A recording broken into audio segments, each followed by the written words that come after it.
In this testimony, you'll hear one of the most honest and discerning journeys I've ever recorded. Jonas walked through atheism, environmentalism, intentional communities, gurus, channeling, and some of the most extreme expressions of New Age spirituality, not because he was chasing trends, but because he was sincerely hungry for truth. The sun and moon will be replaced with the light of Jesus' face.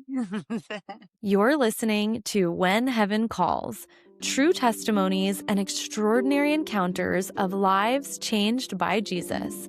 I'm your host, Forrest Soleil. This conversation is long, honest, and deeply, deeply illuminating, especially if you have questioned spiritual authority, followed healing culture, and wondered how to tell the difference between truth and deception. I encourage you to listen all the way through because the clarity that Jonas provides us with at the end is absolutely worth the journey.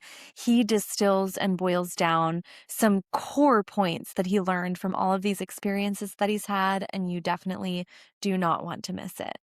All right. Welcome back, and welcome to my friend Jonas. I'm so excited to have you here today to share your story, share your testimony.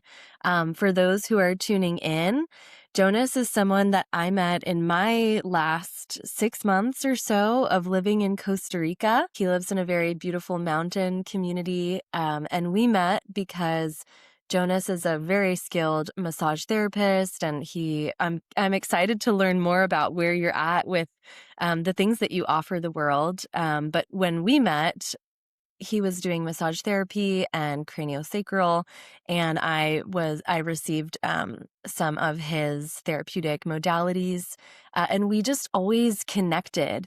And I felt that Jonas was really a person who had high integrity and was a gentle soul that was so capable of empathy and empathizing, and someone who would be a voice for the voiceless and stand up for injustice. And that was something that I really admired and appreciated and resonated with. And so even when our family moved away from Costa Rica and moved back to the States, Jonas and I here and there have kept in touch and been on a similar journey in our own ways and connected on that. And so now he's newlywed, a new father, and, I'm sure your perspective on life has just expanded so much with that huge initiation and transformation that you've gone through in your life.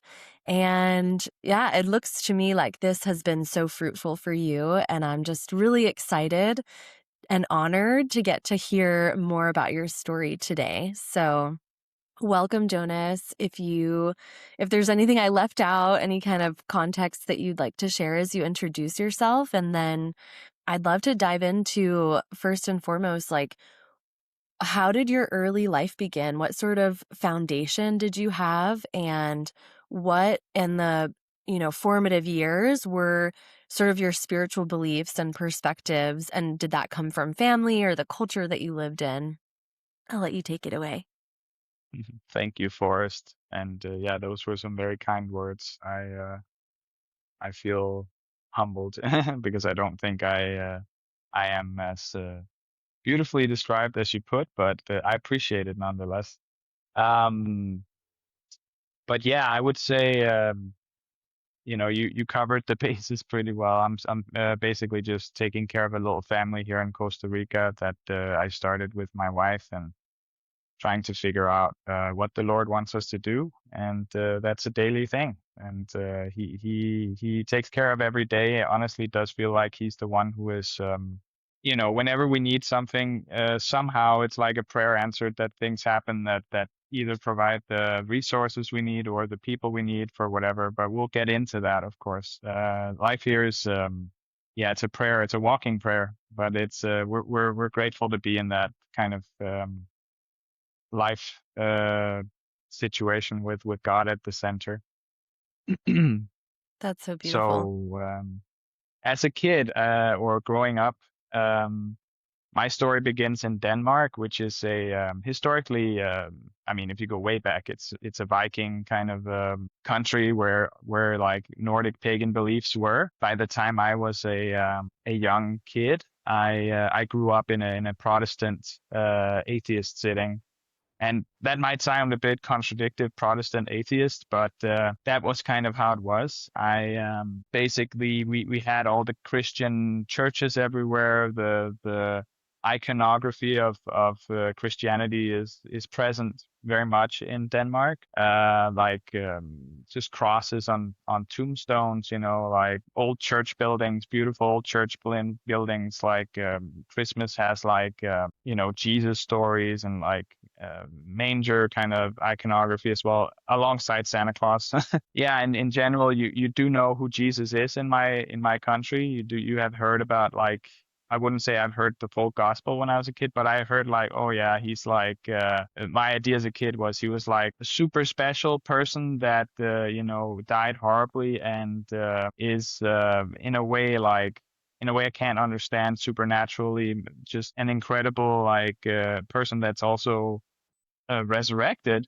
And I could not comprehend that fully as a kid, but I knew that I was drawn to Jesus in a way. I always felt when I looked, because we have a lot of imagery of him hanging on the cross, kind of. So I always would look at this iconography and feel like some sort of connection, but not really fully understanding it at the time, or what it would mean later in life. And that's kind of the cultural context. And the, let's say, more down to earth, close to the family context is that my family is still, I would say, mostly an atheist family. And when I grew up raised by a single mom.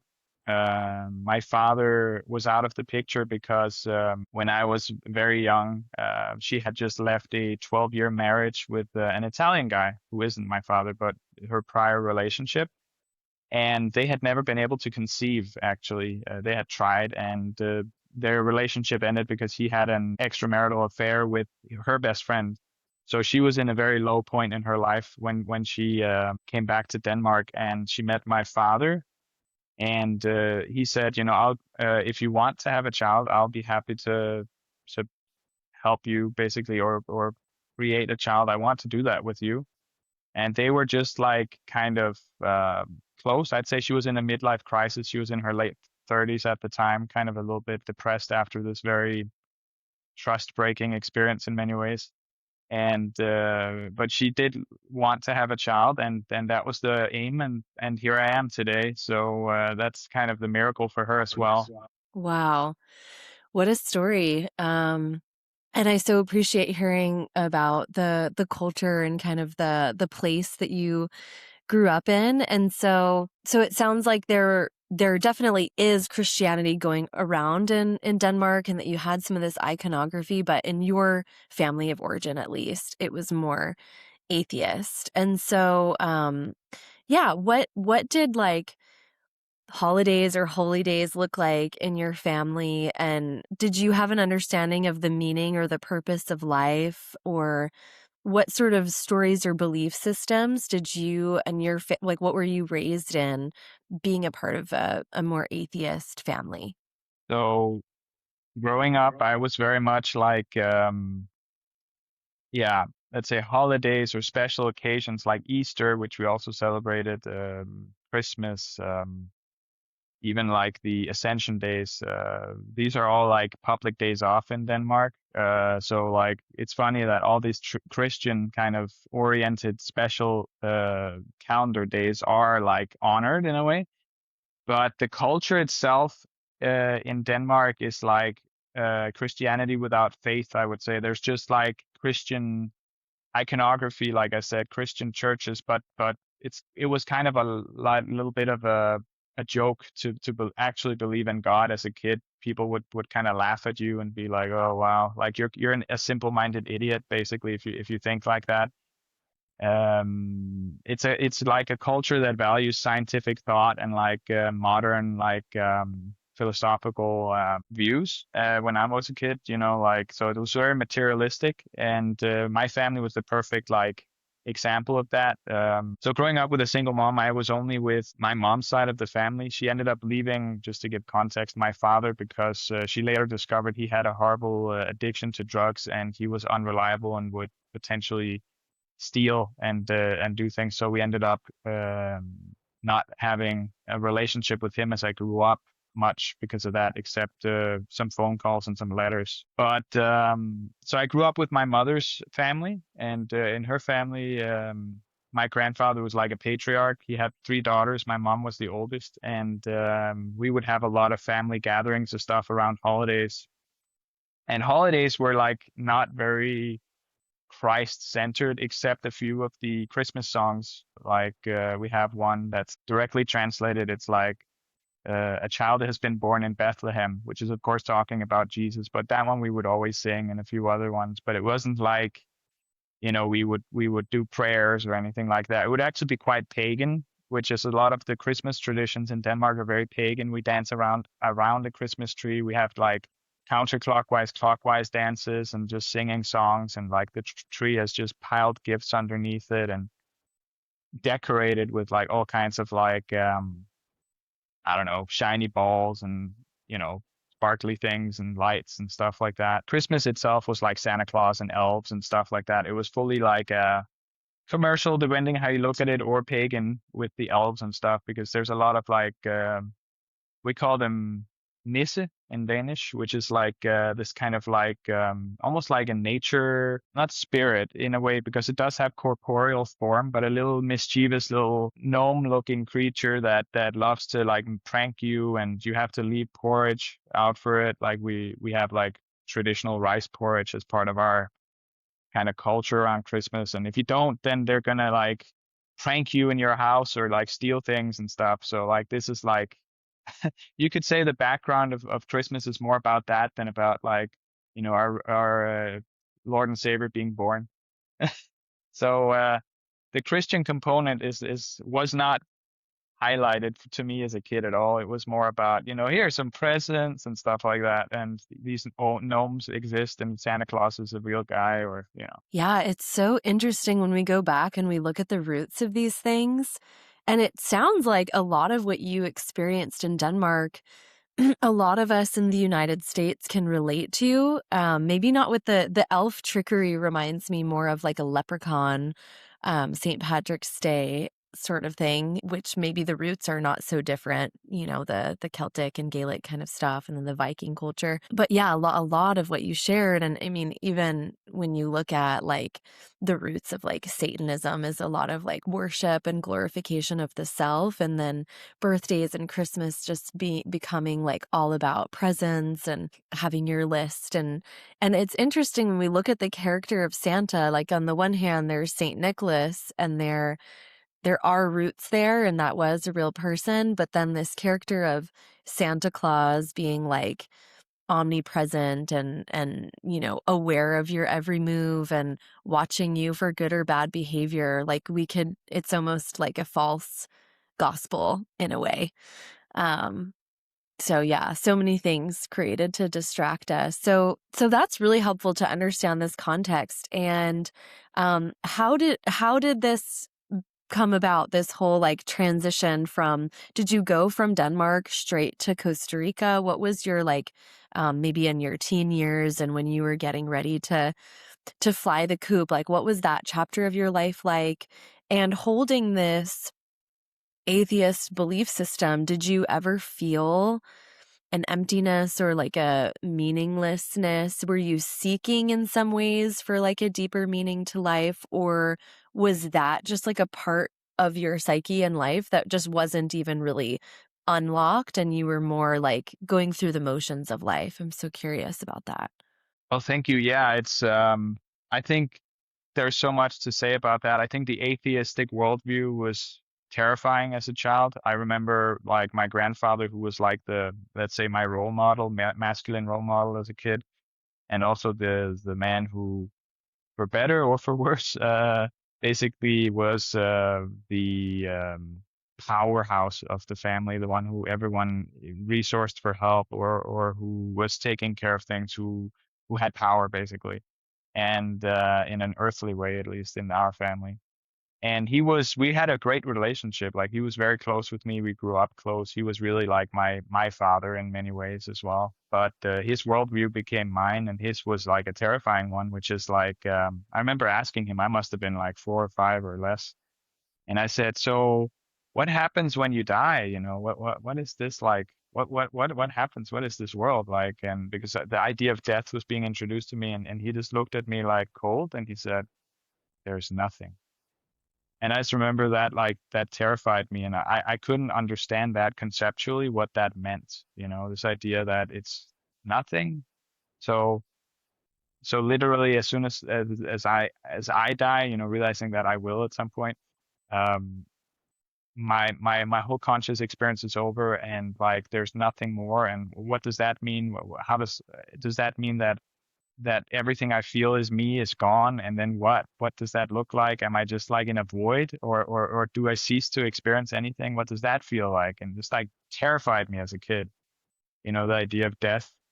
And so I was like, yeah, I was super anxious about dying, and it led to all kinds of worries about like if there is some sort of um, afterlife type thing, what would it look like for me? Would I be like would whatever happened to my body affect me in the afterlife? I remember being terrified of like, what if something I get brain damaged, and like I have a warped like experience of life the last few years, and my like I'm crippled, or like I'm like, you know, in some ways like mentally handicapped. Does that mean that in eternity, in a void of darkness, that I'm just like this like crippled being, or what's going on? Like I couldn't conceptualize what that worldview meant for me after, you know, the conscious, let's say, earthly life, whatever that is over. So yeah, it was horrific, honestly, to be presented with that kind of context as a kid.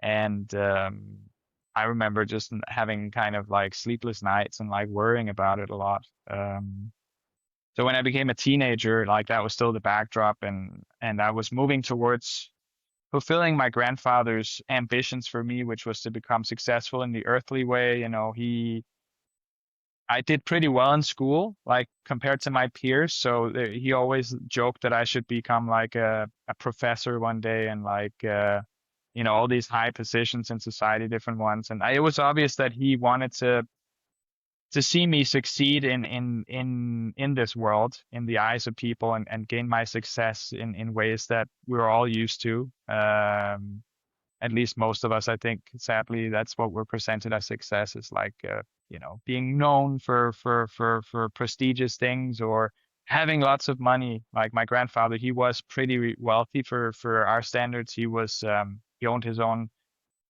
company, and he was one of the biggest companies for running electricity and electricians. Like he was just a massive company. So, you know, they had a lot of money. But contrasting that, my mom was pretty broke growing up with her as my mom. You know, it was like a single mom household, and she was on government aid mostly. She actually didn't work, which was a blessing and a curse in some ways, because the blessing was that she was always around, which I think was really helpful for my childhood.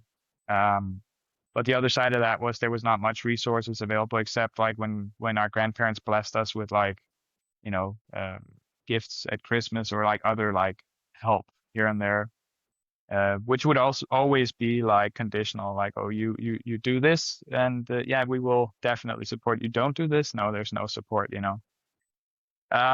So becoming a young man, trying to live up to my grandfather's ideas for what I should be, I ended up studying economics at university after doing my college, and just like a classic economic kind of framework, you could say Chicago style. And I was kind of at that phase already starting to like open myself up to, and this was not necessarily God, but I saw that the closed worldview I had been brought up with, I felt something was off about it, because I'd already been exposed to ideas of, you know, environmentalism was brought into my worldview at the time, and I had a heart for it. I was like, you know, we got to take care of this world, you know, especially with my atheist kind of worldview, which is like, this is it. This is the world we're in. We, if we don't take care of it, it's going to be horrible, which it is in some ways going to be horrible, but I don't think it's for eternity. And so like my grandfather was more like a classic conservative guy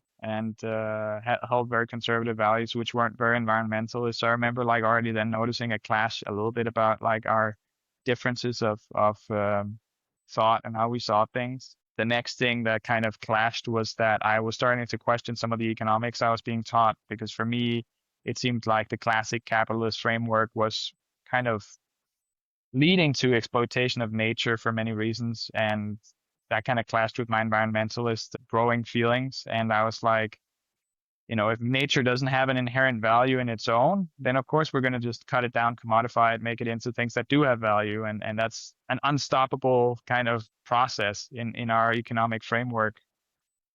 So I ended up actually shirking a bit my studies and instead just starting to look into other things, whatever it was, alternative theories around like how to structure economies and documentaries online. I just remember in like that 2009, 10, 11 like era, just like starting to dive deep into like expanding my worldview. I had this idea at the time. I was like, I don't want to avoid an inconvenient truth or something that's not very nice to know in order to feel comfortable in myself. And that drive actually eventually was very, we'll see later, important also for my walk towards Christ. But like this idea of, I don't want to be afraid of the truth, basically, and I don't want to shy away from it. So I was exploring all kinds of topics at the time, not just environmentalism. Like I remember challenging my idea of school systems at the time, like this idea that what is the school system I was brought up in, which was, for me, it was public school in Denmark, and I didn't like it very much personally. It was pretty, especially the last teenage years were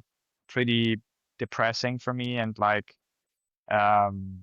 very anxiety filled years.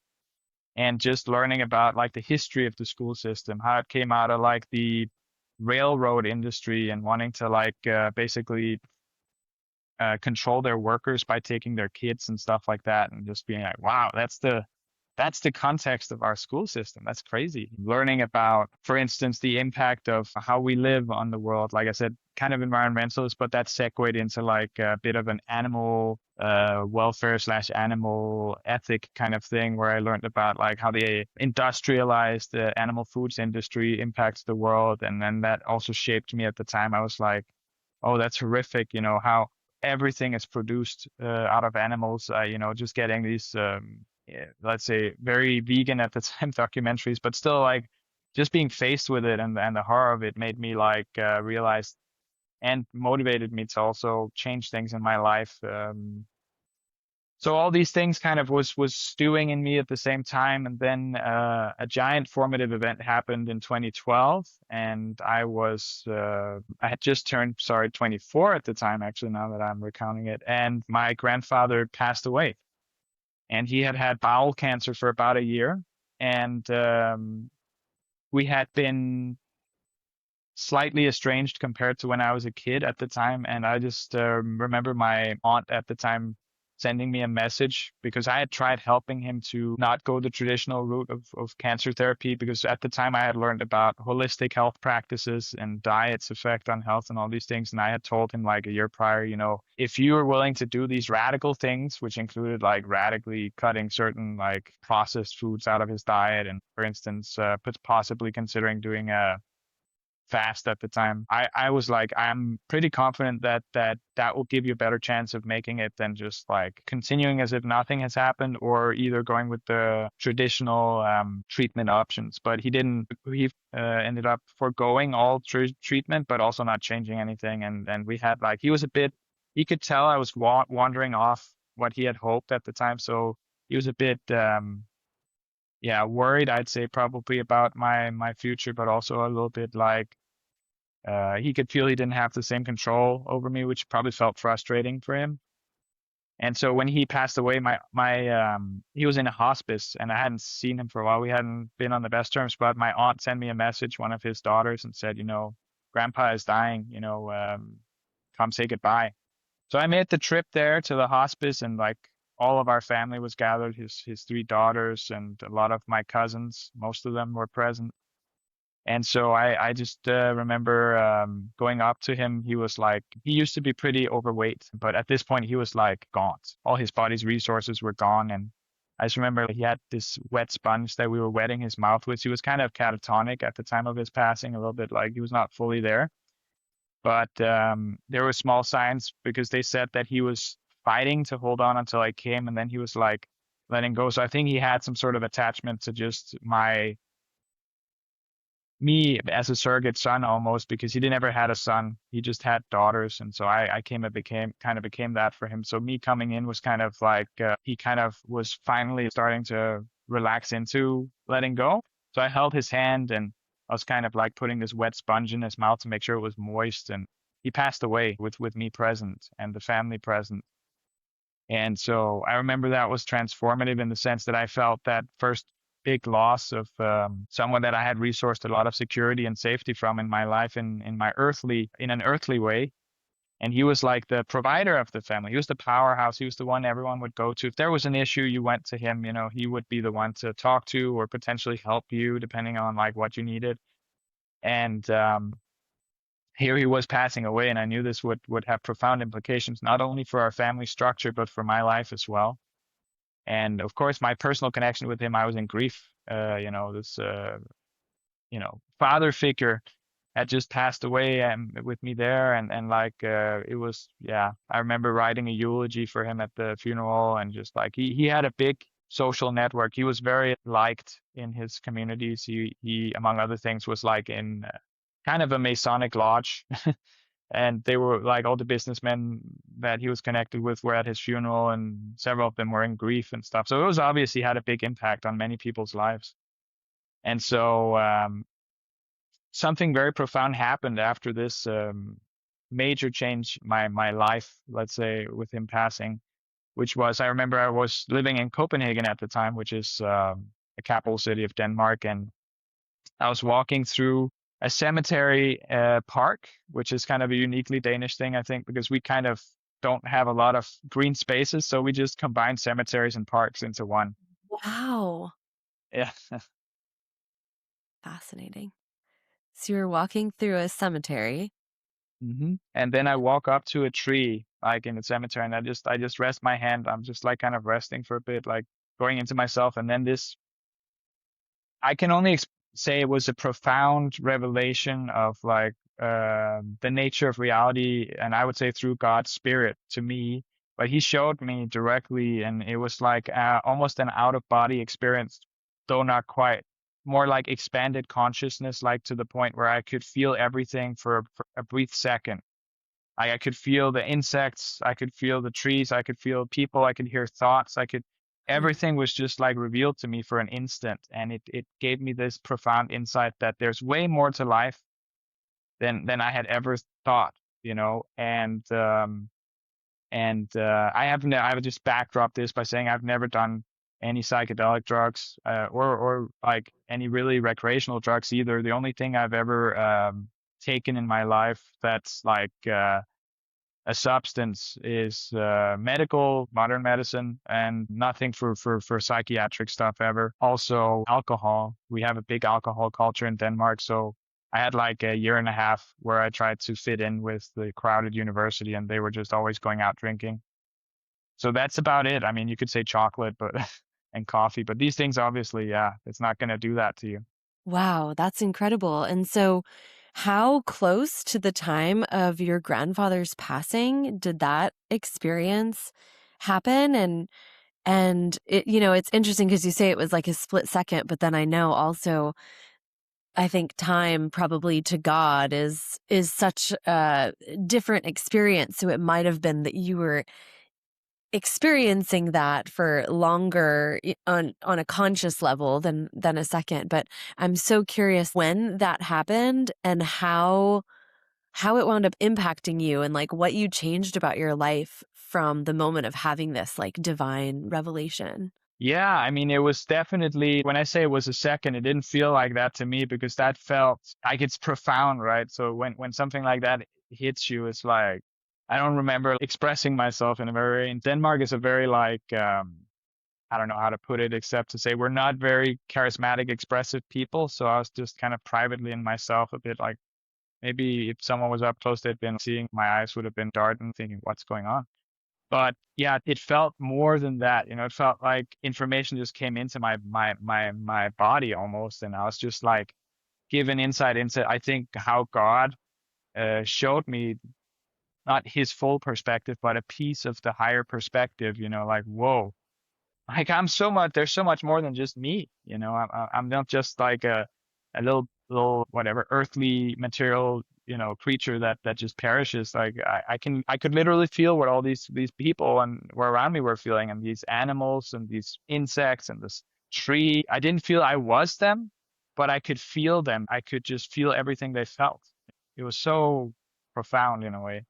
At the time, of course, I didn't connect it in the same way I do now to like God revealing his truth to me. I didn't know how to understand this, initially, but I just knew this means that there's more to life than what we see. It's obvious at this point that it's not just going through the motions, you die and that's it. No way that I could have had that experience and have it be, real in the way that it was and have it not be, that there's more to my shell than my physical being.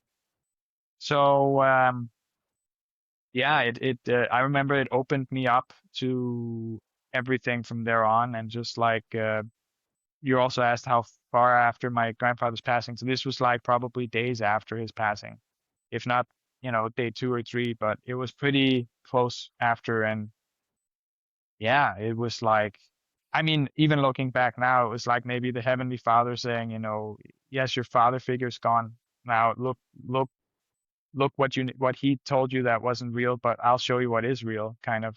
It was crazy. It was like one of those events that we're not all blessed by, direct Mm, revelation like that. wow. And so having your mind or like the stories of what you believed to be true and the maybe the limits of reality just expanded in an instant. Where did you go from there? Like, did you then kind of get back into the same day to day, or did you start making changes or differences in your life? Did you start then seeking to understand that experience and like make meaning of life in your reality? Is that what sort of opened the gateway to exploring different spiritual beliefs? Yeah, so after that, like you said, of course, this led to a lot of questions and also just a more profound openness to like things that had to do with the realm of spirituality. And at the time, I was very involved in certain raw food communities in Denmark, kind of. And in those raw food communities, there was a lot of what I now understand to be New Ageism and mostly Eastern mysticism stuff, Hinduistic belief systems mixed with theosophical thoughts, mixed with New Age thinkers like Eckhart Tolle and even Native American stuff like Don Miguel Ruiz, like the Four Agreements stuff. All these elements were around me, and I just remember I was having more like in-depth conversation. I didn't share necessarily with everyone about my story of what happened in the park, the graveyard that day, but I was very much more interested in talking about these things and understanding. I didn't actually initially read, like, for instance, The Power of Now, which was very popular at the time. Like, I just remember everyone was into that at the time. But I remember just talking about it, watching videos on YouTube about it with people and trying to understand what that concept was of being everything was happening right here, right now, which was, you could say that's not really spiritual, but in a way it's framed as because Eckhart Tolle, yeah, he's I would say in a way, he blurs the line between a mystic and a philosopher in some ways, and so the mystic part was still there, and in a lot of his writing, for him, he worships that idea that everything is just right here, right now, for instance, and if you just believe that, then nothing, there's no suffering. It's like this escape out of suffering mentality. But yeah, just entertaining concepts and like talking about them at the time in these environments I was in, and like eventually I did read the Four Agreements. I remember reading, and I did like the virtues of it, like don't lie, do your best, like which are, Christian virtues to a degree, though I'd say doing your best is it's very vague what that means in the four agreements. You know, what is that? You know, it's like, oh, you tried your best. Okay, but what does that really mean? You know? But I was definitely inspired and heading in that direction. I remember just being open to everything, like ideas, just not necessarily committing to anything, but being open to like listen to it and like see how it felt for me. And I was definitely still in my own path. I didn't feel like I became like a follower of specific like way, like the, I don't know, New Age, Eckhart Tolle, Power Now kind of way, or the manifestation way, which was very popular too. This like the secret manifestation type stuff. All that thing was also very popular. Yeah, so as I was saying, like I was entertaining all these ideas, but I wasn't committing to them in any way. I wasn't like saying this is the path for me. But I think I was forging my own ideas out of it. So I took a lot of pieces of everything and melted it together in my own personal, you could say, views of things. So I was in these environments, and they eventually led me to actually traveling the world. Yeah, as I was traveling the world, I first went to Thailand at the time, and this is of course a Buddhist mostly country. There's also some Muslim parts of Thailand, but you know the big Buddhist temples were what I saw mostly.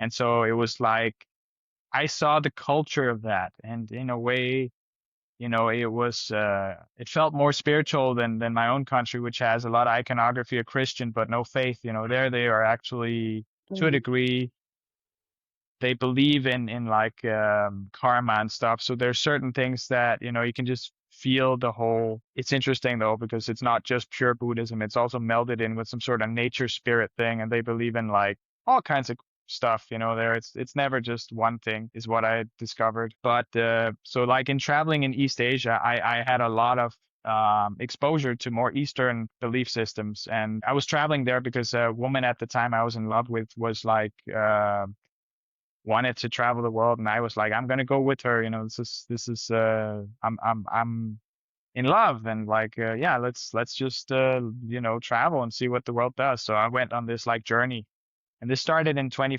late well beginning 2014.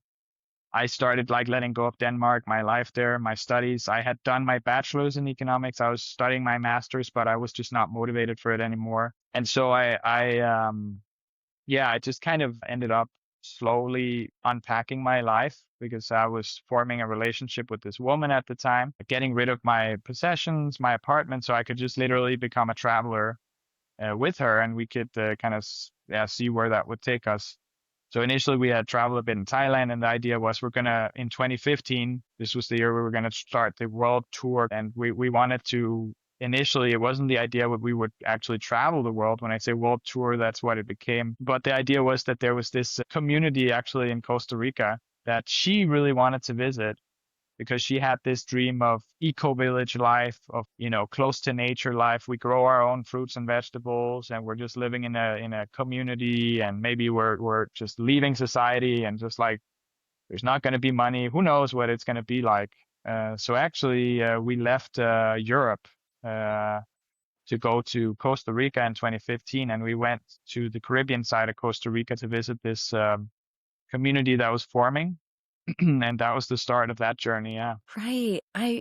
I'm now remembering, and maybe this is incorrect, but am I now remembering, did you meet Elon at is it the raw, like the fruitarian community on the Caribbean coast? Is that where you went?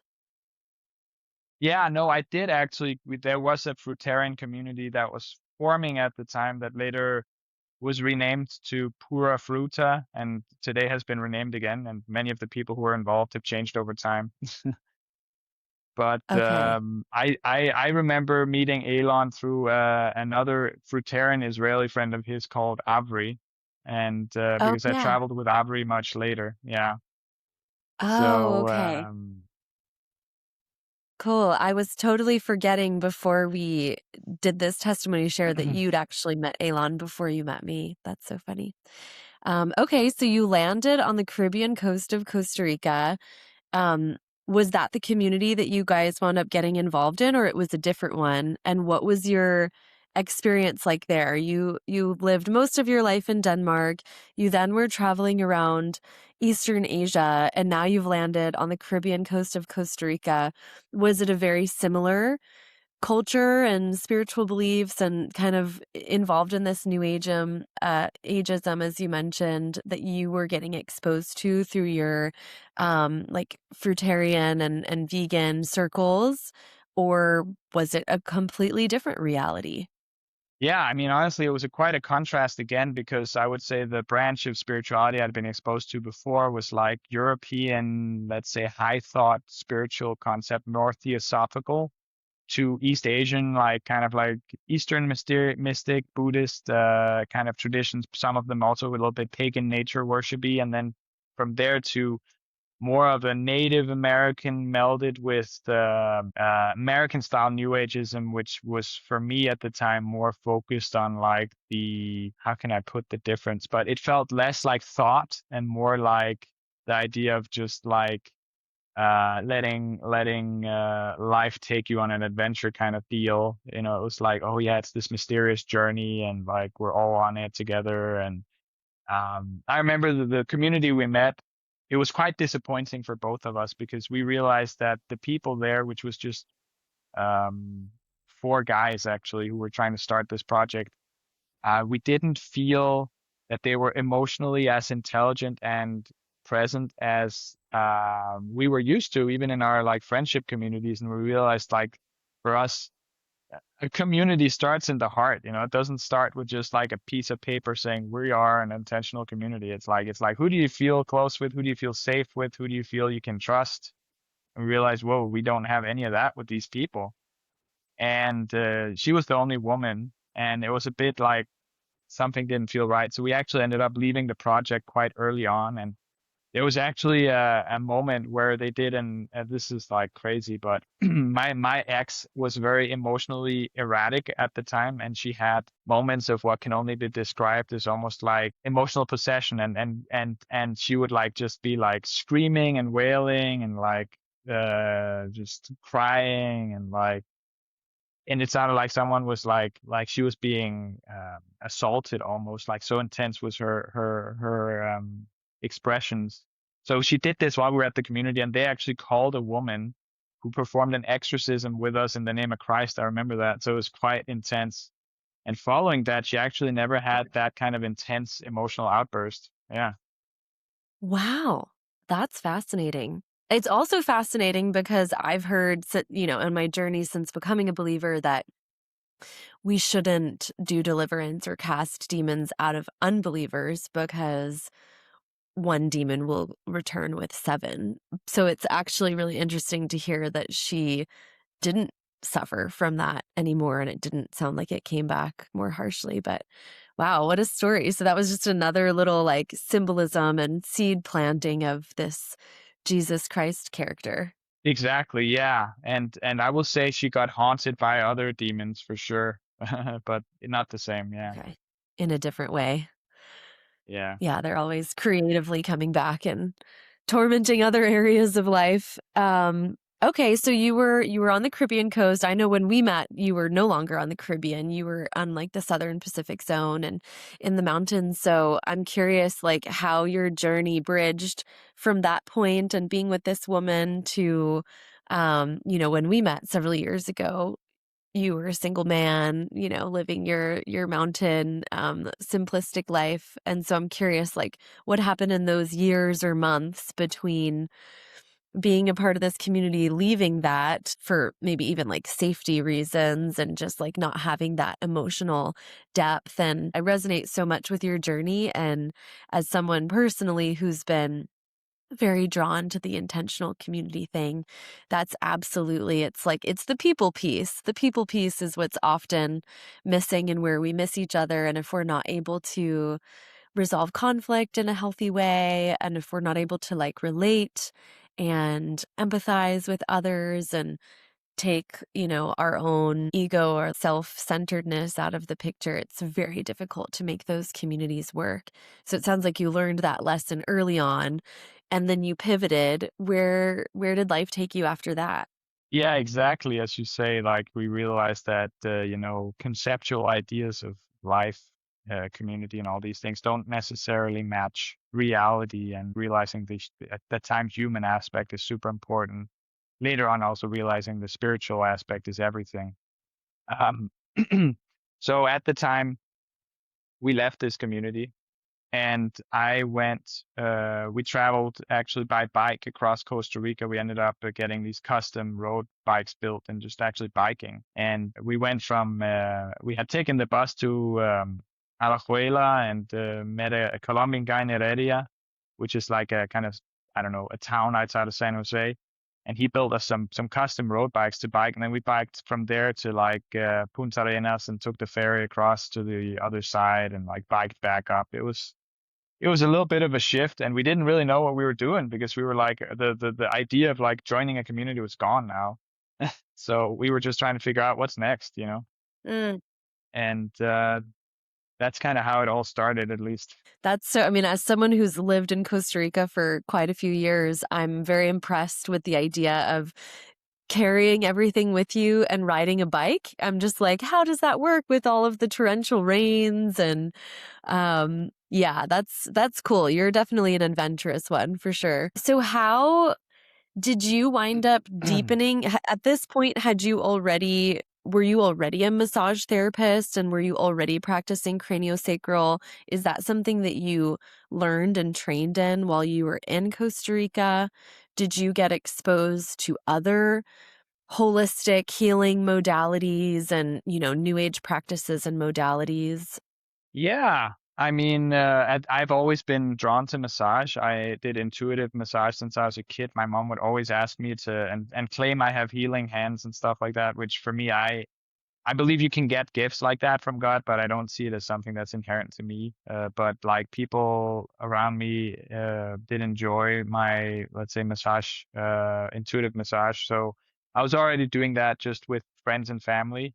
I had the therapeutic side of my life didn't develop until a little bit later, and that was also very like in the context of like new age even, or I don't know what to call it, but spiritualizing therapy a lot. And that whole chapter definitely had its mark on me, but I remember always being very grounded in like wanting to know something that's more of like not like a Reiki style, I'm just healing you from a distance or something. I wanted to like know something that could actually match my desire to work with the physical body and stuff like that. But I want to just quickly rewind here to the um, part where we're traveling, because the next thing that led us on was like we found a community in the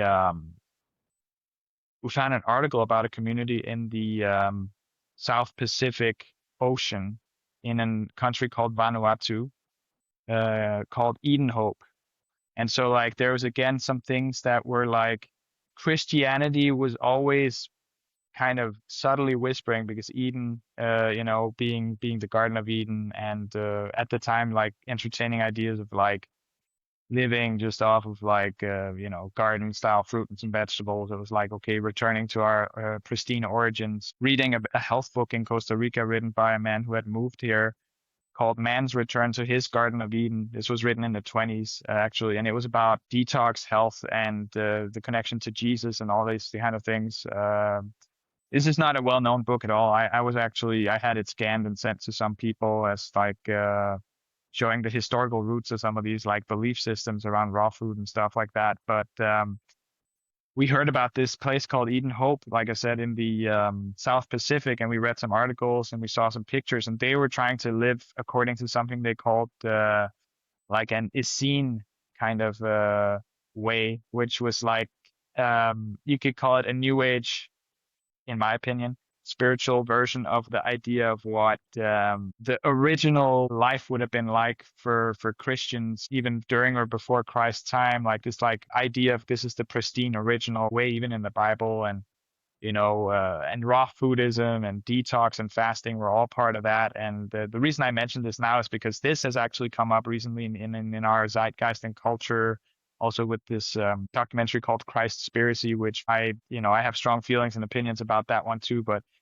I was exposed to this stuff already back then, this idea of all this stuff, the Essene gospel, like this idea that, it's completely crazy when you think about it, because it would have been before Christ that this was written, which calling it a gospel doesn't make sense. But regardless, was still stewing. I was still open to all this stuff at the time. So we were drawn to this community, and it turned out to be, it was a very, as all these famous communities run by eccentric people are, the guy who ran it was like an eccentric billionaire. And he was a tycoon of the early airplane industry of the state. So he had made all his billions being one of the first people to freight people and goods when commercial plane industry opened up. And now he had some sort of awakening in his later life and had wanted to make a doomsday cult, basically a place where people could survive what he saw as like the end of the world approaching. Wow, now you're speaking Costa Rica vibes.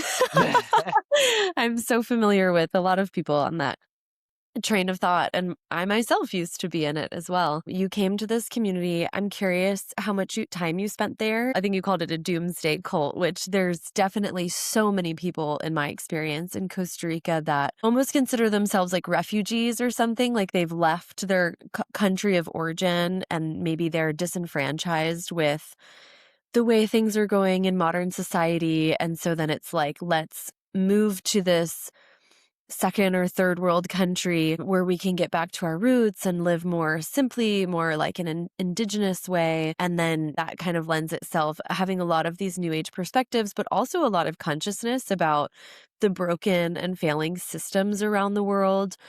It lends itself to really wanting to create a different reality, a new world. Some people call it the new earth, a different way of living. But then on the other hand, there's like a lot of like preppers who are kind of preparing to have this like alternate reality when Agenda 2030 or, all of the systems collapse.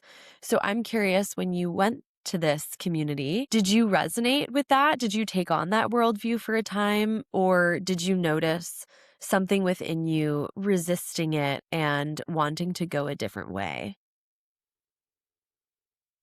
So, yeah, that's a good question. And I'd say there are two sides to that for me. One side was the feeling of being drawn to basically the safety of the basic idea is that this is the place to go. The world really is about to end, and this is your ticket out of the mess, basically. And the other half was, let's say, something that I have had fomenting for a while being in these new age communities, is this thing of like not wanting to be misled, especially by a guru or a false teacher or like someone claiming to speak with more authority than they actually have on these matters. And so when we go there, like I said before, it's a small, very small community that had already fractured by the time we arrived, actually, into, they made another community called East of Eden because they didn't have coherent value sets. Actually, the leader of the billionaire who ran the community, who had founded the first one and bought like pretty much all of a little private island to make his community on, had changed his views on like the power structure and stuff like that. So he formed another community he called East of Eden, where the first one was called Eden Hope. So it's interesting because, again, biblically, after we were cast out of Eden, we did go east of Eden. So again, all these like little parallels. Definitely. You were just beginning to share about how you were holding this belief system and perspective of this community that you landed in, and how what you chose to do with that, and if you integrated it or if you wound up moving on from that point. Yeah, so for me, I've always, like, I think part of my upbringing was to be a skeptic. So even though I was, let's say now, um, in a very real like way, jumping into all these spiritual uh, adventures, you could call it, and opening up to all kinds of ideas, I was still like skeptical of especially authorities, like, and people who position themselves as authorities. There was always this, I think it was the Holy Spirit at the time, but just telling me to be very careful of false teachers, basically, and people who could mislead or have harmful intentions. So when we came to this community, we did end up meeting this eccentric billionaire guy and visiting his community, which was this tiny island nation in the South Pacific. He had bought basically half of an island just for his communities. And so we went there, and I was again struck by the same thing I was by the fruitarian community, which is this thing of like, they are not, the human connection is totally missing here. It's all just like these conceptual ideas in the head about what is community, what is like happening. It was all like brow spiritual ideas like, oh yeah, the end of the world is approaching. And he was getting into a more Native American centered belief system along the Hopi kind of rainbow prophecy belief that this idea that all these people of different colors and creeds will come together and we're going to transcend the old world to the new. And that's kind of his apocalyptic idea at the time. But his community hadn't actually the new one that we visited because he had to leave the old one. He had one called Eden Hope. He just formed a new one called East of Eden, where he also bought like 600 hectare of forest just for that. We visited, me and my ex-partner, and it was just us. And this one family consisting of a man who was married to two women, and they had combined 11 kids there. And then the eccentric billionaire. And that was the backdrop of our visit, you know, because this was a new establishing thing at the time. And it was a very strange time, honestly, because the billionaire didn't want to pay for anyone's food, which was one thing I noticed. Like, wow, I guess he just expects us to take care of ourselves. And at the same time, he was in and out of the community. He was still like doing stuff related to his business. So his family had since pivoted from the airplane industry to actually the colloidal silver industry, which they still maintain, from what I've understood, a 95% market share of. So I guess that might oust them, but like, but he's not like, it's not like it's a secret. The billionaire is actually called Stephen Quinto, and you can still find articles. He passed away like 2 years ago or something, but there's still articles about his, in my opinion, failed projects to create these doomsday cult communities. But yeah, he was in and out of the community, so most of the time it was just us staying with this husband, and who was also just like coming there based on the promises of like, oh, we're gonna, you know, here's a community, you can survive the end of the world, and this husband and his like 10 kids and one grandchild, and like, wow. And so after a while we discovered, you know, also this is not really for us, and we didn't really fit in because we weren't really, they were really much about like communal eating, but they wanted us to eat the same food as them. And so there was not like a choice of like, what do you want to eat? And that felt a bit weird. Like in a way it was like, oh, we just have to eat everything that you guys eat. And personal choice was out of the matter, and didn't really have that feeling of community bond with anyone. It was like just two groups of people mixed together and in a weird setting, and trying to figure out what are we doing here. And so we ended up actually being asked to leave because they could sense maybe that we weren't just, especially me, I guess, towing the party line and being like, oh yes, master, kind of like you are the benevolent prophet. So I end up on this island now with my ex, and she, long story short, she ends up doing a 33-day water fast because she gets an infection and she doesn't want to treat it with antibiotics. And so and as part of that water fast, she actually loses her mind and goes crazy, which kind of happens more often than not with people who try and do prolonged water fasts without the right setting and like setup. So we end up having to go to Australia to a holistic health center for her to recover. And the next year and a half, I end up traveling, and my relationship with this woman is now falling apart. I realized at the time that, looking back, that I worshipped her in that relationship. Like she was the idea of us together was like my safety. This is where I had this, structure of like, this is holding together everything in my world. And when it started falling apart, I was very anxious and like concerned about the future. And like eventually our relationship did kind of not, let's say we didn't agree verbally, okay, it's over, but I had to let go because she was not able to hold together the relationship. She was unsure. She wasn't sure if she was committed or not. And for me, that was devastating because I was committed. So I ended up traveling a bit for myself, mostly in Southeast Asia, and we would meet up here and there, and things were just not never the same again. And I end up living in Australia because in my time in Australia, I end up connecting with someone who has land there and they invite me to live there. So I end up living in Australia. And while in Australia, a mutual friend of me and my ex moves there, and she is a huge part of the story too. But basically, we fall in love. I first in her, and then later on we form a relationship while traveling because we end up traveling to the States to earn an income together. At the time, we end up moving to Canada because while I was in this community I mentioned before in the fruitarian community, the guys who were there mentioned that they did mushroom and huckleberry and berry picking and stuff like that in Canada to pay for land and everything, and you could earn like let's say a ton of money very quickly just wild foraging for these companies up in Canada. So we end up actually going there, me and this mutual friend of me and my ex, and during that trip we end up forming a relationship basically and falling in love. And this ex of mine is I would say even more like new age spirituality open than my old one was, and that opened me up because I started to again worship her, which is a kind of a pattern in my life, and like look up to her and stuff. And so she was actually leading me into like ideas of like she's very into astrology, human design, gene keys, into like more of the Hindu stuff. Like she had grown up a lot in India with her mom, spent a lot of times there, and was very influenced by her time in India. In general, was very just very spiritually open in all ways. But even about the ideas of the Anunnaki, this like alien master race kind of thing that's some people crazily believe is like Yahweh of the Old Testament is them basically and stuff like that.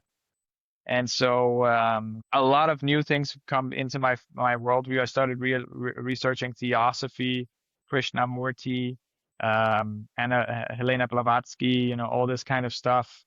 And I at the time hearing about the ideas like the Great White Brotherhood, which is like this theosophical slash New Age idea that there's like a group of ascended masters guiding the earth.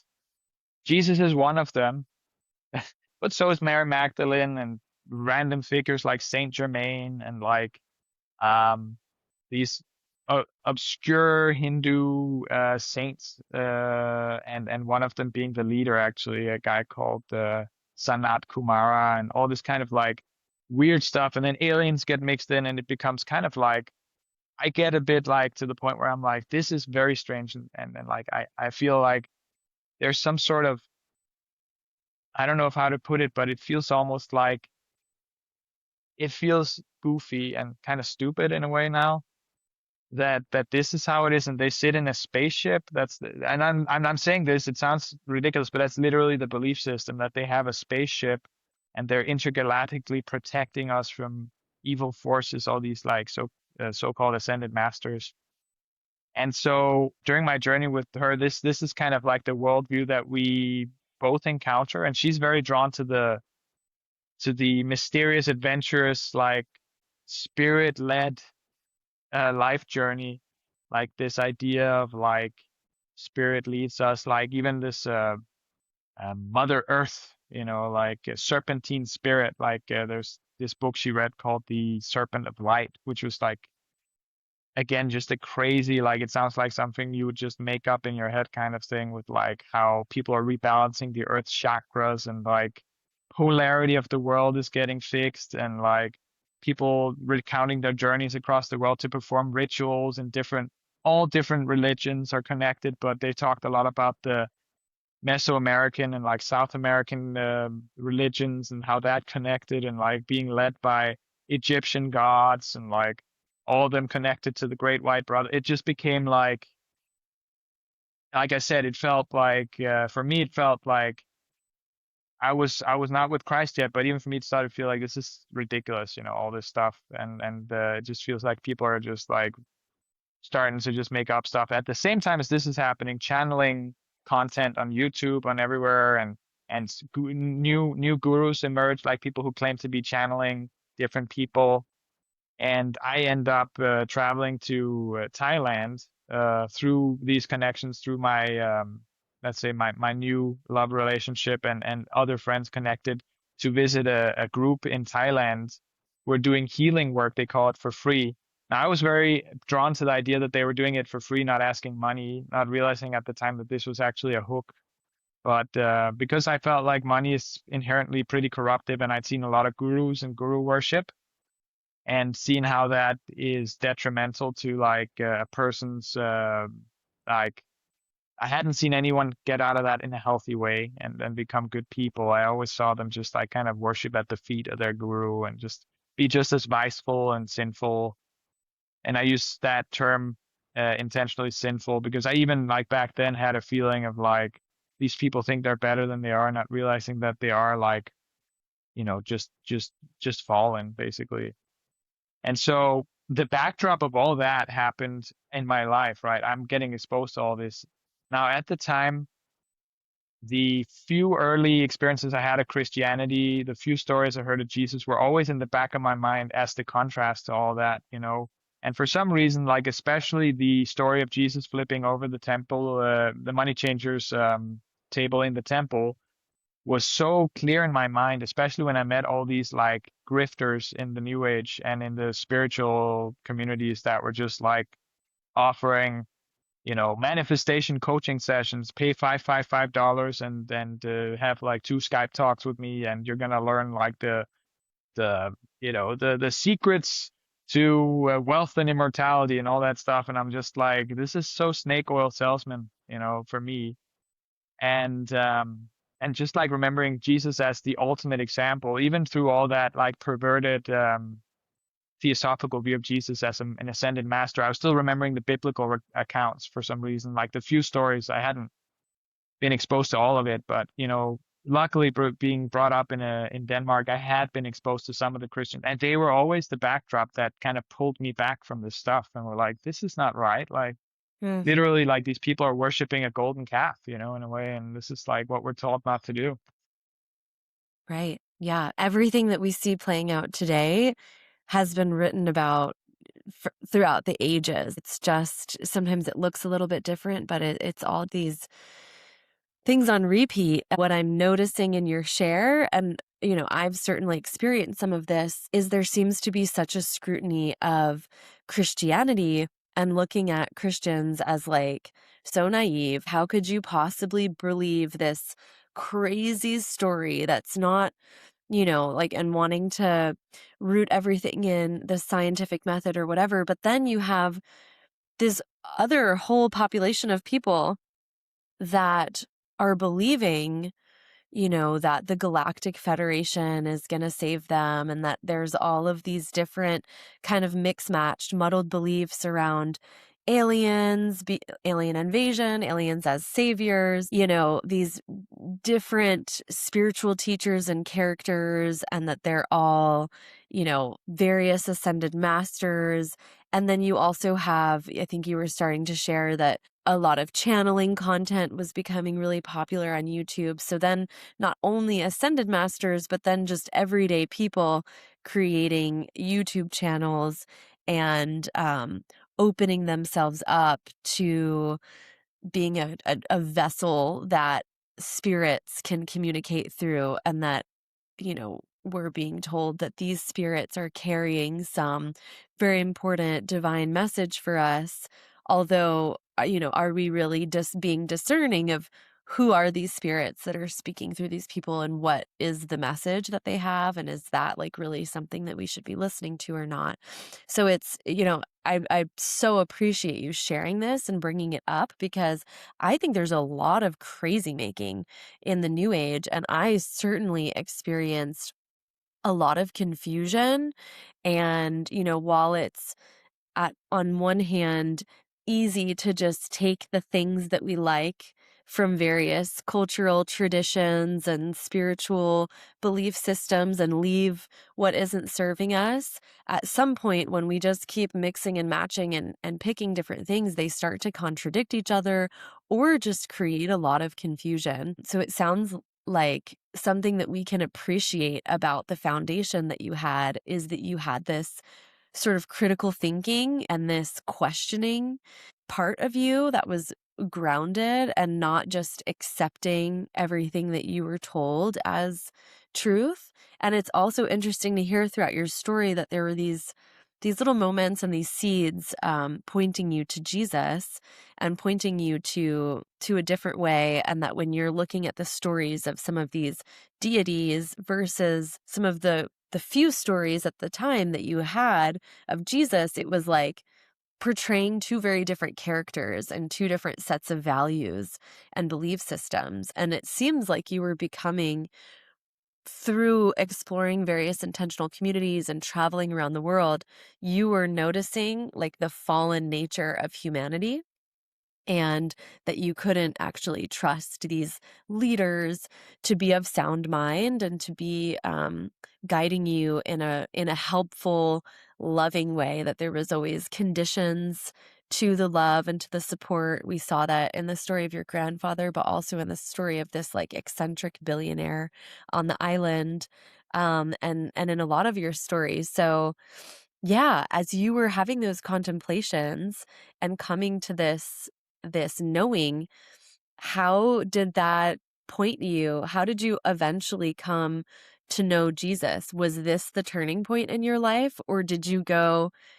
continue to go deeper and deeper into the new age, and then at some point there was an awakening?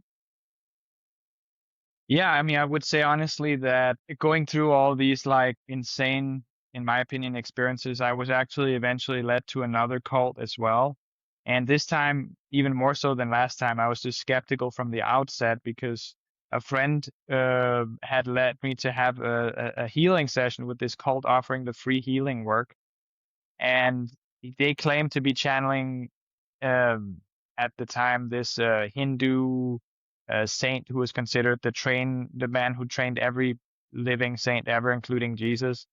And at the time of his healing session with me, which was just like me on a phone, I was just sitting on a phone like we are, and him telling me to breathe deep and like open my mouth and sit in a certain position and relax and say certain sentences, which were more like they were trying to do. Their healing work consisted of trying to trigger your childhood wounds so that you could. The idea they had was that if you feel it and don't resist it, you will release it, basically. So they were just having you say trigger phrases to like touch on that. Like it could be something like, "Oh, I hate my father. He was always mean to me," or it could be all these kind of things. But you had to say it like in a kind of almost catatonic, like just state where you just like open your mouth and relax your whole posture and stuff. And but anyway, I after that he asked me if I had any questions. He was claiming to channel Jesus, and I said to him, "Oh, yes, I do." And then I was asking him at the time how he felt about the golden rule, which I don't know. I'm guessing you know what it is, but it's this idea that there's one thing that goes through most of religions, which is this thing of like, do unto others as you will have them do unto you. So I confronted him and basically said, okay, what do you think about this? Him claiming to be basically channeling Jesus. And he said, oh, I'm not sure what you're talking about. Can you elaborate? And then from that moment, this was before I even ventured into closer encounters with that specific cult. I immediately knew this is just not real. This is all just in his head, and he doesn't know anything. Because my friend had claimed they were psychic, they could see things in you and stuff, and I was immediately skeptical after that. So because a friend of mine was involved in this, I went to Thailand. I did this yearly anyway at the time, and met with them and saw their cult from the inside, and it was like a circus. It was like when I first went into the building where they were, which is this little building on the beach side that, someone had rented a house and let them be there, one of the cult members. And it was just like 50 people or more in a room, sitting around two people who were like the gurus of the group, the main channelers. Both of them were from Hong Kong. One of them was like half American, half Hong Kong Chinese, and the other one was just a Hong Kong resident.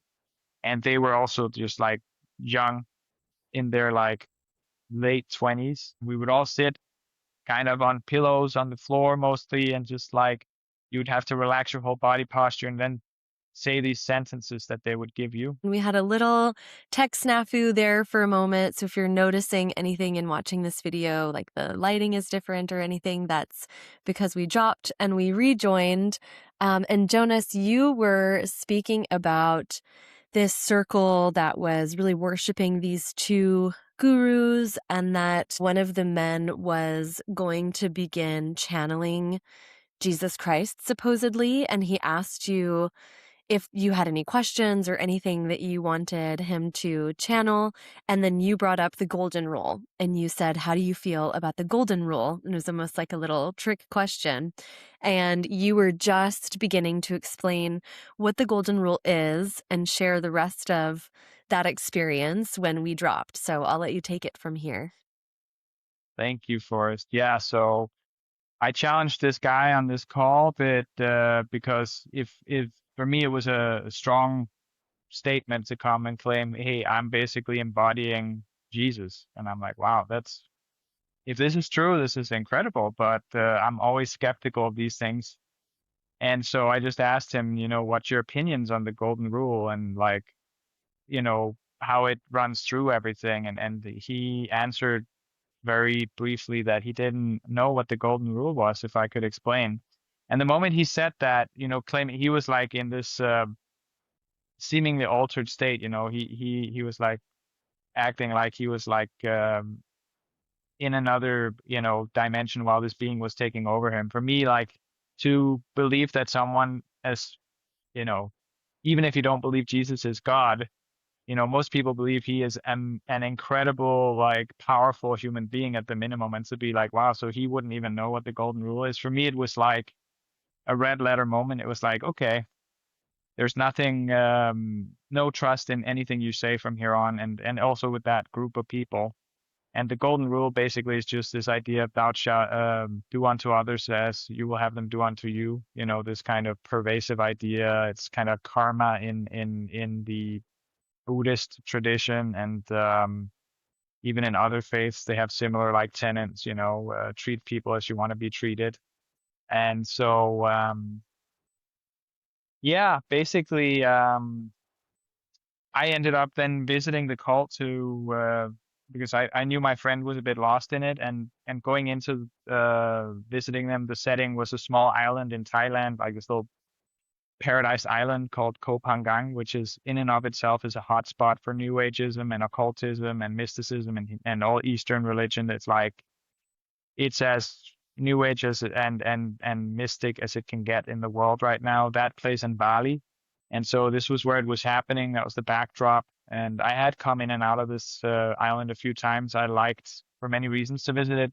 The least of which was because of the New Ageism, but mostly because I liked the tropical life, and I did like Thailand for its affordability and how to live there at the time. But we went to this house where they were holding their sessions, kind of like these two guru figures in the room, and about 50 to 60 people sitting around them, like almost like devotees, like just like in a sort of like yeah um um just worship basically of them, and they were asking questions, just kind of thought, well, for them, thought provoking, like spiritual questions, like how do aliens fit into everything? And then they would channel their guru, and it was some sort of well-known Hindu saint that give answers, and then they would do healing sessions for the whole group, giving everyone all at once the same questions and things to repeat while sitting like a surrendered pose. And all I could say was it was a spectacle because people would be like they would repeat the trigger phrase, and they were sitting there in a pose, and then suddenly they would be like saying like, oh, my dad was so bad, mean to me, I didn't like it. And then they would just be like, and then the gurus would say shake it out, and then it'd be like, oh, just like spasming out and stuff like that. And I was like, I feel nothing here, and this seems very, to me it seemed like very hard to believe that I'm the only one. And I just thought maybe people, you never know in these settings if people just feel like, oh, I don't want to be the only one not having a spiritual experience and they're just acting. You don't know, it could be anything Right. going on. So yeah, it was very, it was weird. It was like a circus, honestly. It was like they loved using triggering to evolve people's consciousness. So they would literally just almost like single a person out and haze them in front of the group sometimes and be like, everyone try and trigger this person. They'd just like say all kinds of like, whatever, they knew each other's family history, so they'd be like, "Oh, your mother was right. You were such a bad blah blah blah," or whatever traumatic thing they'd gone through, or if people were challenging them, which in minute ways, they would be like, "You can't trust this person.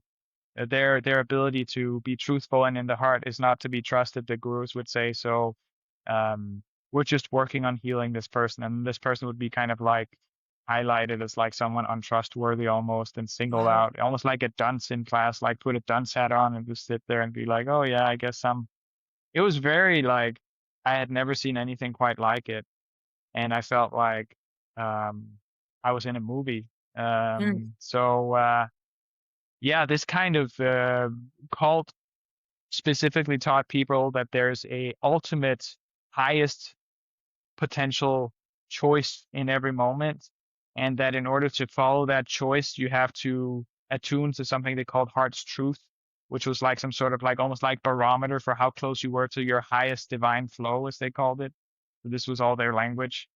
And of course, the gurus had the best barometer, so they could tell you, they could ask them, "Oh, should I do this? Should I do that?" They'd be like, "You should do this." They would be basically be able to just tell you what's the best thing you could do. They would also be able to tell you what is the truth in the most objective way. They had the best truth measure. And for me, when I saw that, I was like, wow, that's so centralized in power. That's like going to give Right. these people at the top all the power. And I saw that over these people's lives. Many of them had even formed relationships because of the cult leader saying, this is your twin flame, or like, this is your soulmate. And for some people, it was like, they were like, what? This person, like, I don't feel anything for this person, or like, this person feels like a actual blood sibling to me more than like a romantic partner. But then they'd still go with it because these gurus were like, they just trusted them with everything. Wow. So yeah, this was how intense that cult was. And they would even like when it got too far fetched, it would be like, "Oh, is it in flow for me to go to the bathroom right now?" They would even ask that level of like question. They would constantly be like unsure. "Oh, what's the next step?"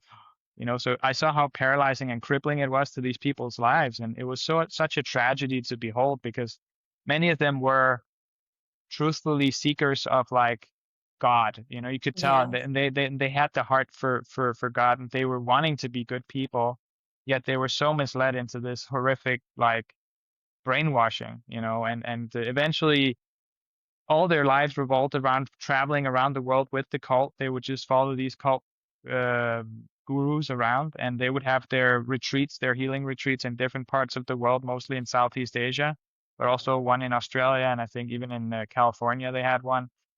And they would just live to do the healing work, because the sales pitch was, this is the quickest way to get enlightened that's been opened up to humanity. So like, we're just burning through all your shadows, and we're clearing out everything as quick as possible. And if you follow our path, this is the quickest way you get enlightened. And like, so it's like, it's very appealing to someone who's, let's say, a little bit naive and looking.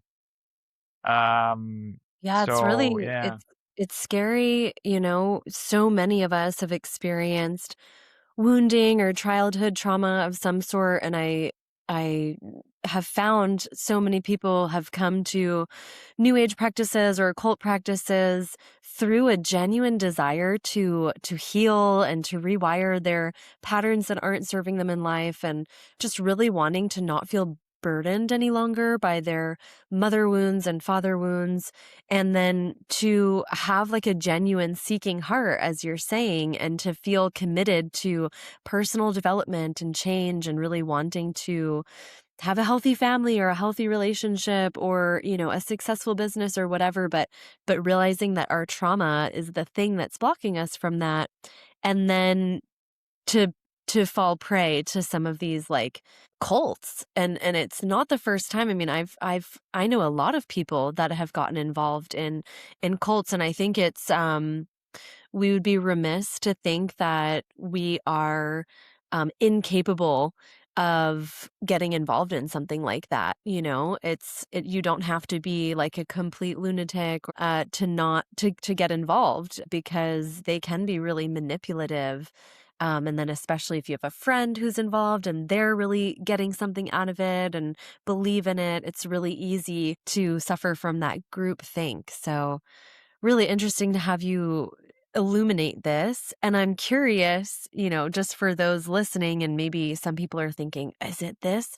Do you feel comfortable sharing the name of the cult that you witnessed? It sounds like they have retreats in a number of different countries. Maybe it's a big organization.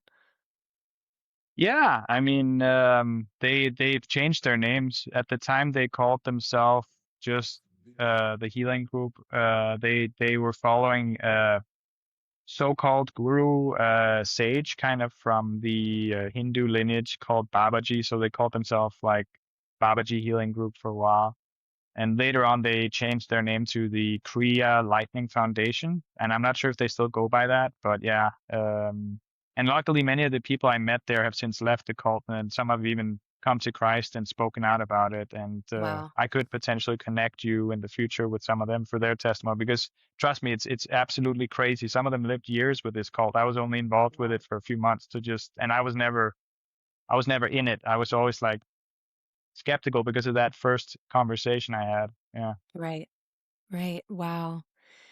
Oh, so tell us more. What happened after this experience, and what started leading you more and more towards the God that you now know?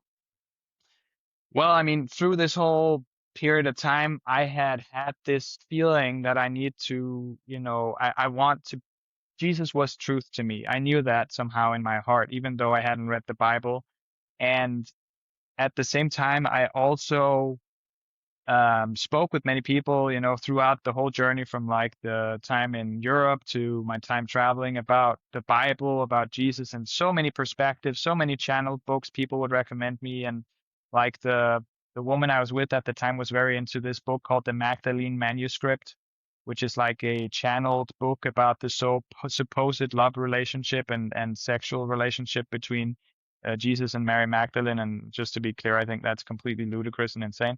But just to say that these are all the different types of like belief systems around Jesus that I saw in the modern like New Age and spiritual community. People looking in all the wrong places for Christ because they want him to be something else than let's say the roots of the churches that we all knew and saw. Right, there must be something better, and so we listen to these channeling authors like the one behind the Magdalene manuscript, or Anna, the grandmother of Jesus, or all these other many books channeled, about who Jesus is, or this like Essene gospel that's like just, it's ludicrous when you look at like the supposed evidence for that. And all these things is what people are looking for instead of looking at the Bible. So as I was exposed to all that, I always had this lingering thought of like, maybe I should read the Bible, and I Good. didn't realize that was, of course, the Holy Spirit telling me, hey, look in this direction.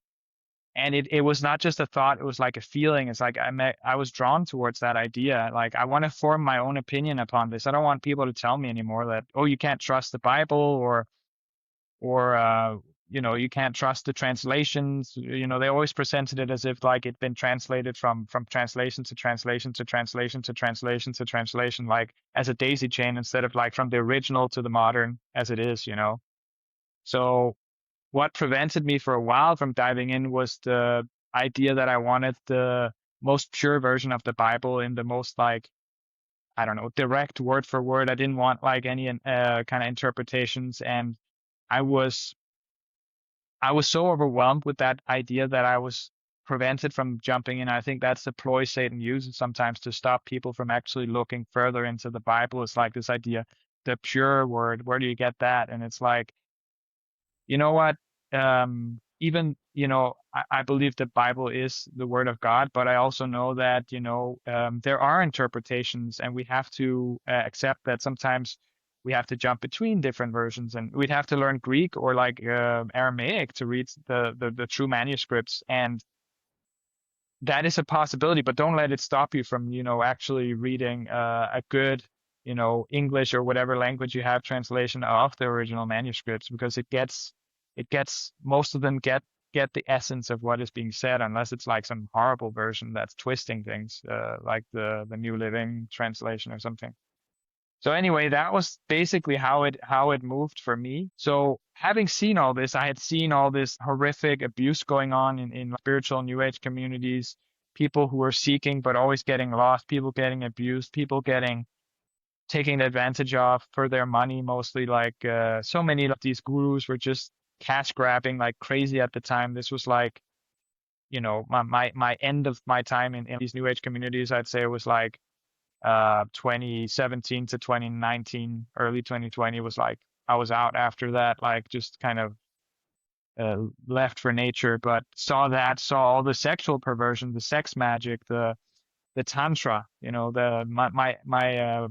The ex I was with at the time was so into tantra and this idea of the Mary Magdalene Rose lineage stuff like that she was some sort of sex priestess and all this, like, basically debased and debauched way of relating with spirituality, where they would like almost worship the idea of giving a tantric massage, as they call it, but basically rubbing someone's genitals for them in order to release wounds and stuff like this. So this was what was also part of my journey, seeing that and being like, doesn't feel quite right. It's not quite like, I can't imagine the Jesus that I still remember from my childhood, getting into this stuff.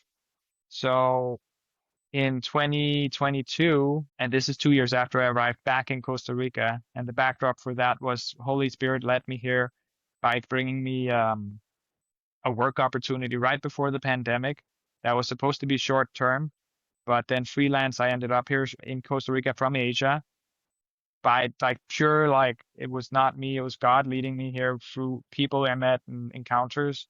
And then I was stuck here during the pandemic, eventually decided to live here because I found the pandemic time to be good here in Costa Rica. And then in 2022, I finally decided, it's time. I can't deny this like urge and desire I have to understand and know the Bible and what it says. So I had a friend and actually a few people I knew tangentially had come to Christ from the New Age, and I'd seen their testimony, and most importantly, I'd seen the changes in their life.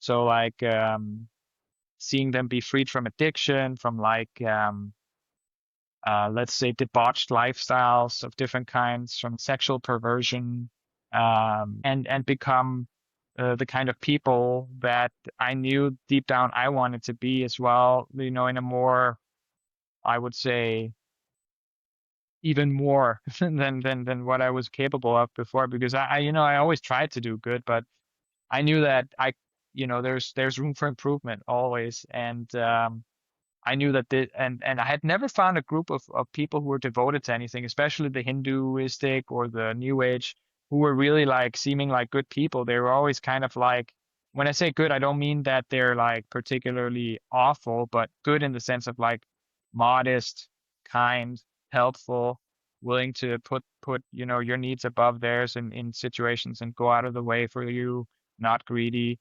I didn't see that as a group, but when I went towards Christ, I saw this with the people that I knew who had moved towards Christ, with the people I later met through churches. I saw this spirit there, and I was like, this is it. This feels so holy, in comparison to what I saw. This feels like love. This feels like an actual community of people who are trying to love thy neighbor, basically to love people and to not be selfish.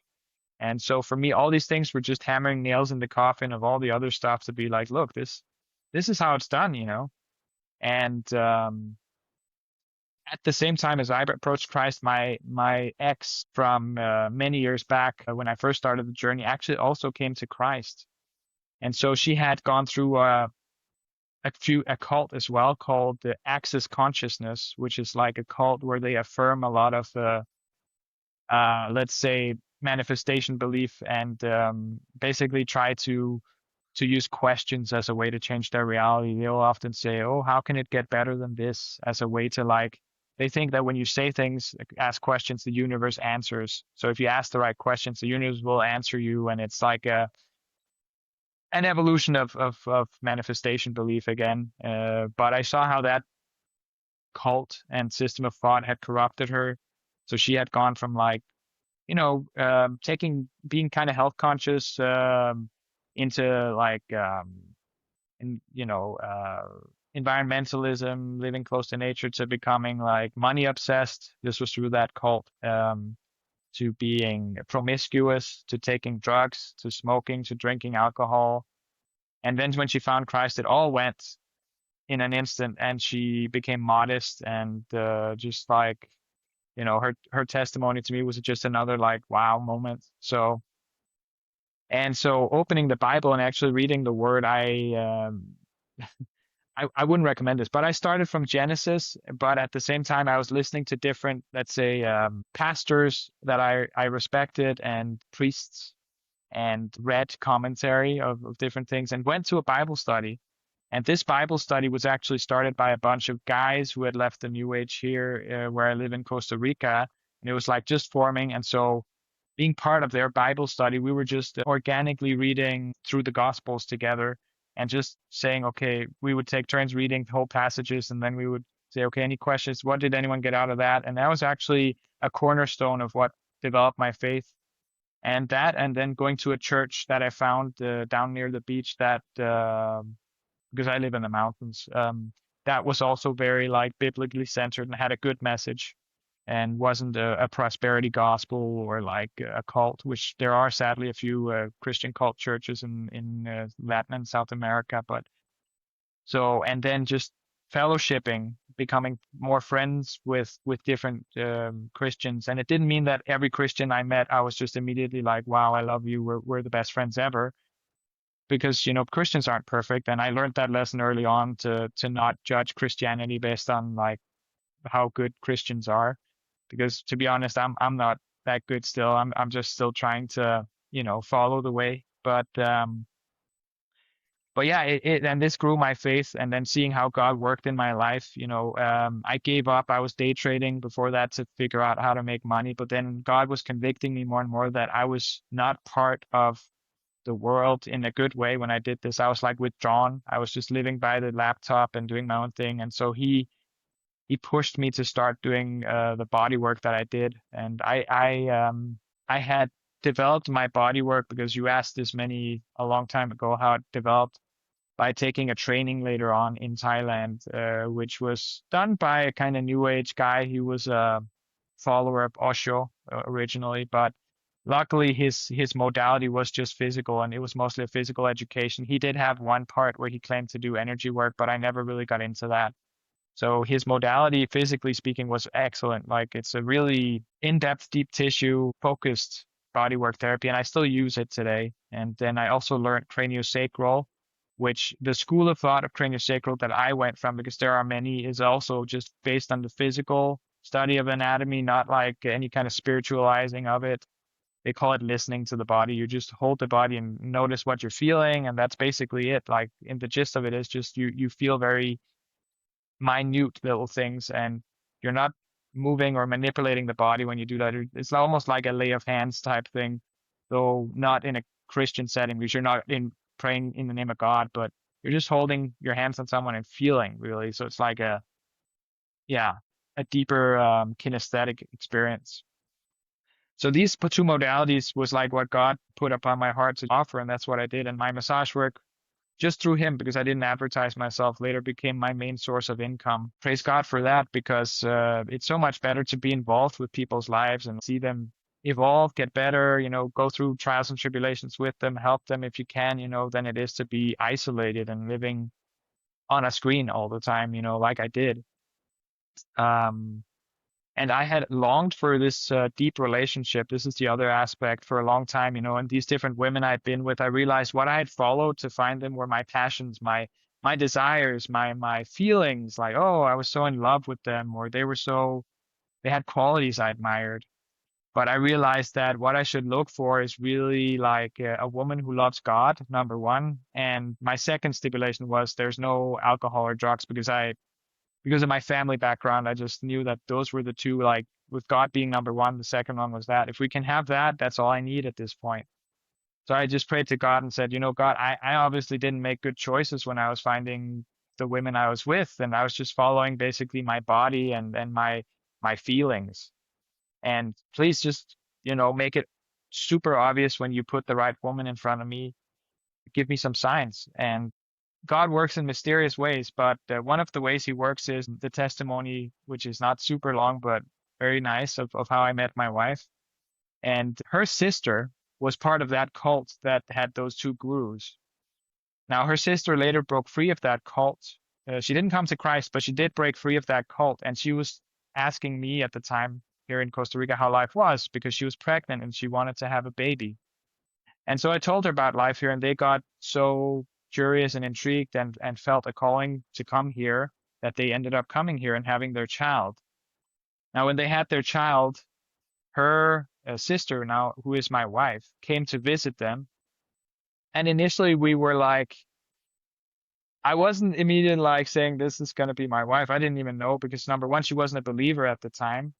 And she also had like a coming to Christ moment through friends of mine that had come to Christ here and meeting me and spending time together. But this is the woman that would later become my wife. And God showed many signs when she was ready to come towards him that she was the one.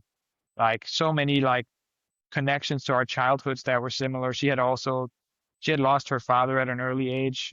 So had I. She had an operation on the same day on the same part of the body as me and I was 3. It was the only operation I've ever had. She played the piano when I was a kid. That was my favorite instrument, the one that I always listened to piano music. And our favorite piece was the same. She was when I was a kid and I had a more, let's say, immature asking God for a girlfriend moment, which was before I had my first girlfriend. I said, I just want her to be brunette, because for me, I was always like, I liked brunettes better, personal choice. And I said intelligent and likes to play games, because I was a kid who liked to play video games. And when she came, she's brunette, and she's very smart. She would have these very intellectual talks with me, and that was also how she came to Christ. She's very like reasonable, like she loved to reason and be like, wow, it makes sense, like what you're telling me about the historicity of Jesus, how he died.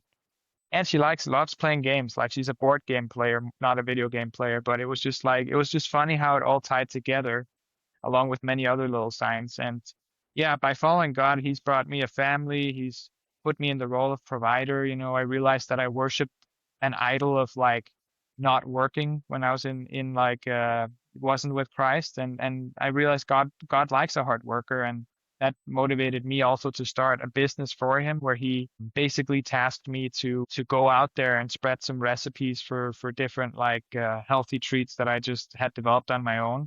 And I was like, God, but I don't have the people I want to work with. This was always my limitation in the past. Even before I traveled, I had wanted to start a company, but I always felt like I can't do it alone. So I'd always wanted to have people with me, the right people, so that I wasn't alone. But then he spoke not in an audible voice, but in my heart, and said, I'm with you.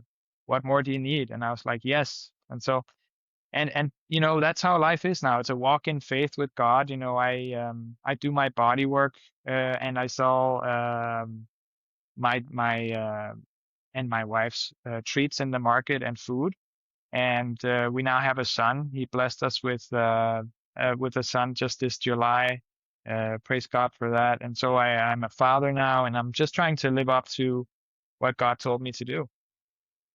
That's so beautiful, Jonas. I'm so just thrilled to hear this long journey that you've been on and the fruits that you're experiencing of walking life with God. And it seems so clear and so obvious how some of these like spiritual teachers in the past brought confusion, and they like really wanted to be the one in control, and they wanted to kind of like manipulate minds, and how it's just so clear and easy and simple and not confusing and not fear-based when you're walking with God, and even down to like these little details of similarities in your childhood with your wife as signs. And yeah, praise God. That is so beautiful.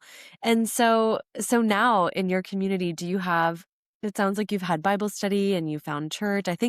I'm assuming it's the church that I've been to down in Uvita. But yeah, like is the fellowship growing there? And what seems to if you could kind of summarize it, like what feels the most different about this chapter of your life now, where you're walking with God, where you have a personal relationship with Jesus, compared to the decades prior? Like what feels so different about this?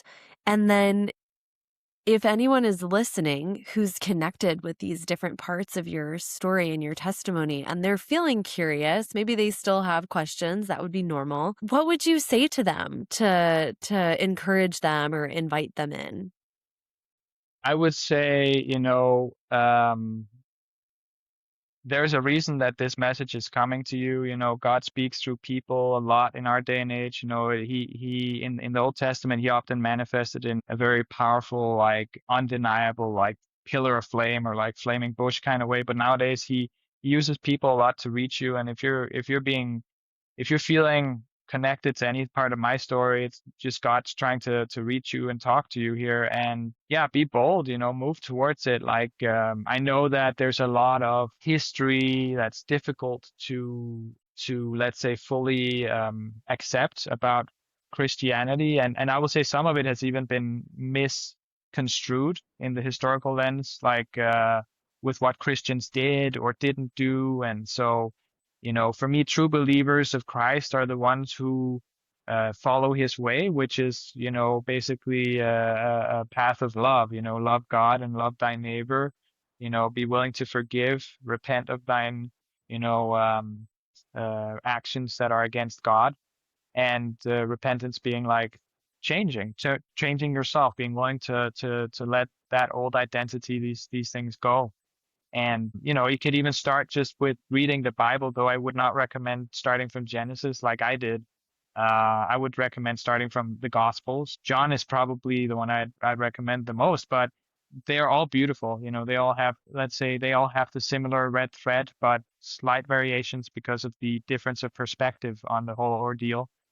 And then look for a good church or at least a good fellowship, which, for me, a good fellowship or church is one that helps you understand whole passages or sections of the Bible and makes you understand what's the message in a clear and coherent way and doesn't just jump around creating some sort of, I don't know, sermon on a theme based on many different quotes out of context, but like everything in context. And just look for the fruits, and the people that you want to follow. If you're going to go towards Christianity, look for the people who present the fruits that are for you great examples of what maybe you aspire to or things you think are good, because they're there, you can see it in the life people have if they're with God or not. And even in Christianity, we have still to this day false churches, false teachers, people who are trying to lead people astray into like worship of even money, like prosperity and stuff like that.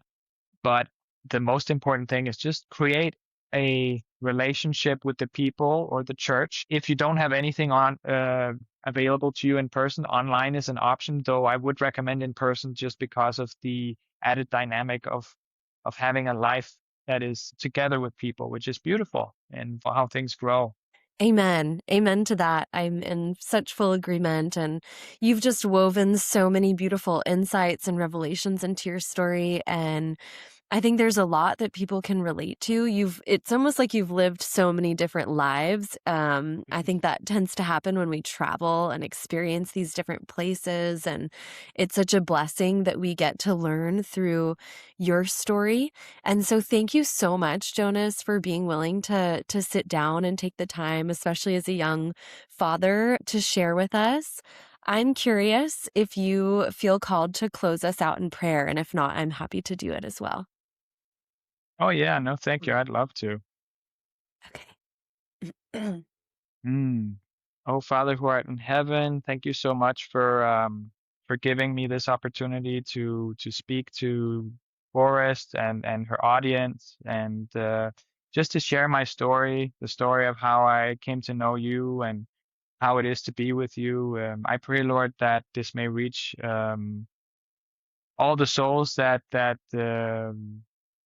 that you want to be reached by this. I know that we all have a little piece of the jigsaw of finding you in each of us, and some pieces fit with some people and some pieces don't. But whoever this fits with, I pray that they be touched and that they be inspired to follow that direction, that calling, and to trust that, hey, maybe there's something beautiful here, and maybe that's exactly what I've been looking for. Because I know we all look for you, and I know that when we're not with you, that's when we fall into darkness, into despair, into depression. And yeah, I pray everyone to feel the goodness of who you are and the fullness of that, and to not be afraid to challenge their preconceived ideas based on what you've heard in culture or by other people of the truth of your son Jesus Christ, of your spirit, of everything related to you, and for them to be bold and step into that. So I pray these things in your son, the Lord Jesus Christ's name. Amen. Amen. And I come into agreement with that prayer as well. Well, Jonas, thank you. It's been such a pleasure reconnecting and getting to learn more about you and the walk that you've had. Thank you for sharing with our audience here. And I wish you and your family so much provision and just guidance and protection by God always. Thank you. Thank you, Forrest. Thank you so much. And God bless you. Next week on When Heaven Calls, you'll hear a testimony unlike any we've shared so far. It's the story of a woman, a good friend of mine, who met Jesus, followed him deeply, and then spent 12 years convinced she no longer needed him. During that time, she explored New Age spirituality, psychedelics, feminism, and sexual liberation, and being her own goddess, essentially self-salvation, all while quietly missing the intimacy she once had with God. Her return wasn't dramatic, but it was honest, and it did cost her. Marian's testimony is deeply humbling, raw, and so real. If you've ever felt spiritually full, yet somehow strangely unsatisfied, well, honeys, this one's for you. If this testimony stayed with you, the most helpful thing you can do to support our podcast is follow or subscribe wherever you're listening or watching. That tells the platform that this story mattered. If you don't want to miss future testimonies, you can also join our email list. The link is in the description below. That's where I'll let you know when new stories are released and how this project continues to unfold. And if you know one person who's been spiritually searching or questioning the New Age, I invite you to send this episode directly to them. If you feel called to share your own testimony, you'll find a link for that in the show notes as well. Thank you so much for being here. I am praying these stories reach the people who need to hear them.